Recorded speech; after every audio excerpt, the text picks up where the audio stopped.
Yeah, they've tried to recreate it umpteen times, and it's never worked because they didn't understand why it worked. And we probably don't have enough time on this tape to do that. Maybe we should have a whole different tape on that one. But I didn't really understand why it worked until probably 1996. And why it was so, because I mean, there's been so many things in the wrestling business that were over for a little while, that were the talk of the town, but then they're gone. But the Four Horsemen thing has always been there. And the number one, that you had, when you took Arn and I out of the mix, you took the combustible things. I mean, it's like you got to have oxygen to have fire. Okay, you got to have water mixed with phosphorus to get, you know, certain chemicals together to have combustion. And you change those chemicals, you're not going to have combustion. Okay, the wrestling fans like Ric Flair. I mean, he was a baby face. His flamboyance was entertaining. They wanted to like him. Okay, Arn was witty and articulate in his performance, and plus they were cousins, so you had that there. But I was the one that really was sneaky, devious, manipulative, and I kept us all heels. I mean, I kept the negative persona or a bad guy persona on us. And and the one thing that we never did is we never broke up. We never split on each other, which probably would have been a huge run if Arn and I would have turned on Rick, or if you know, Rick and Arn would have turned on me, or whatever the case might be. We never did that.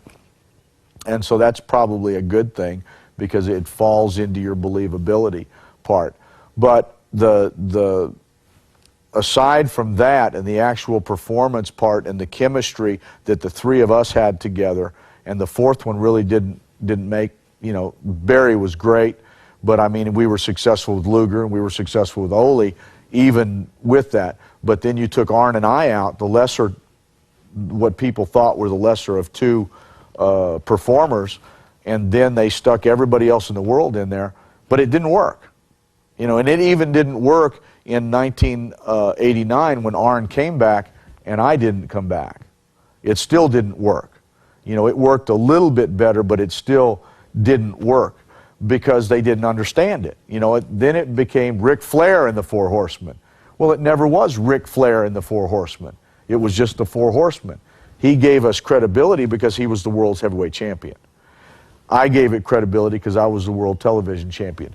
Ole and Arn gave it credibility because they were the world champion. We had all the kudos to talk about, and then we were all there together. Okay, but it is the thing that made it the most memorable thing is the fact that when we got on television, we actually told people how to live. We said the four fingers is the symbol of excellence. Be the best you can. If you're going to be a screw up, I can remember doing this interview, be the best screw up that there is. If you're going to be a student and that's what you like, be the best student you can. If you're going to be the football player, be the best, be the best, be the best. At whatever you choose to do, be the best. And so, in essence, you're telling people how to live. Okay? You're teaching a doctrine. Okay?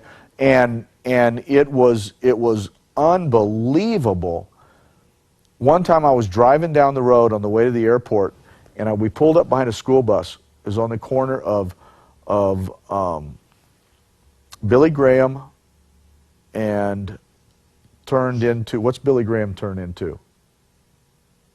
Oh, yeah, I know what No. it's Tyvola, right? No. Tyvola is Wendover. Turns into Wendover. No, right there. No, Mulberry the other way, but coming back this way at 77. Oh, I should know. This guy Crockett's office was right over there by that. South Boulevard goes like this. It comes across, and then at 77 it turns into Billy Graham Parkway. No, not west. You guys live here, I only lived here for 20, but I'm living in Dallas now. I'll think of it in a minute. It's too many Diet Cokes. Woodlawn. Thank you. Woodlawn and South Boulevard. Pull up behind a school bus. The person in the back seat, and this is probably junior high kids, turned around and saw me in my Mercedes. And within 30 seconds, there were 40 kids that had their four fingers stuck out the windows like that. And I was absolutely, my mouth dropped open. And my wife was with me, and I said, this is a cult. We got a cult following. I said, this is like a cult thing, you know? And it was so powerful. And I didn't really understand why, because so many things in the wrestling business come and die, come and die. And here I am in 1996 thinking about this, sitting in my office over at Central Church. Why are people still remember the Four Horsemen after so much and so many things gone by? And it hit me because we preached a doctrine. We told people how to live. And I was impacted by that bus story, but I was also impacted with a 19-year-old used car salesman in Athens, Georgia, who picked us up. He had a limousine or worked for a limousine company and picked us up at the airplane and took us to the Coliseum in Athens, Georgia. And he said, look, I want to show you. He said, I took all my savings and bought this Rolex watch so I could be like you guys. And I looked at him and I thought to myself, I said, okay, there's something fouled up with this picture. You know, you take all the money you got in the world and buy a Rolex watch with it. And I'm going, golly, you know. And but that's what we did. And for whatever things that people were missing in their lives, they bought in. If they were watching the wrestling show, they bought into this thing about be the best. And that is one of the things that they never grabbed onto later, because it was back to, I'm going to beat you up and I can do this better than you. And they didn't, the interviews didn't have a theme. I mean, if you think about most of our interviews, we didn't talk about our opponents near as much as we talked about ourselves. And now everybody's wanting to talk about how bad they're going to beat everybody else up. Well, I mean, how many times can you say that and make yourself different than XYZ, a different brand of XYZ, when all they want to do is, I'm tougher than you, I'm going to beat you up and blah, blah, blah, blah. Well, at some point in time, somebody's got to look in the mirror and say, I need to make myself different than everybody else. Somehow, I've got to make myself a commodity. And that's missing today than back in the past, when you had to make yourself a commodity and you had to make yourself different than other people.